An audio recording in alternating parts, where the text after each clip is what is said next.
What could possibly lead a man to cause a devastating flood just for a party?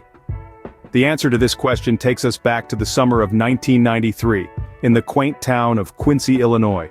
It was here that James Scott, a local resident with a history of run-ins with the law, was accused of an unthinkable act. Scott was charged with intentionally causing a flood by breaking a levee, a barrier designed to hold back the waters of the Mississippi River. The prosecution's case hinged on circumstantial evidence and a handful of witness testimonies. The motive?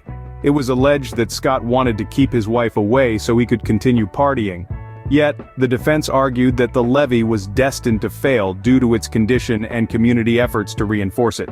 The trial was a spectacle, with the jury weighing the word of key witnesses against Scott's insistence of innocence. One key witness, Norman Hare, owned land damaged by the flood. It's worth noting he also benefited from an insurance payout due to the vandalism determination. In the end, the jury sided with the prosecution. Despite maintaining his innocence, Scott was convicted and sentenced to life in prison. His first parole hearing is scheduled for July 2026, more than 3 decades after the flood. This event, now referred to as the Great Flood of 1993, remains a controversial chapter in the history of Quincy, Illinois.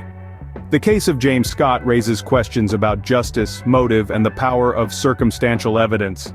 Despite the passage of time, the ripple effects of the flood continue to be felt. The conviction of James Scott serves as a stark reminder of the potential consequences of our actions, intentional or otherwise. Whether Scott was truly guilty or merely a scapegoat for a levee destined to fail, we may never know.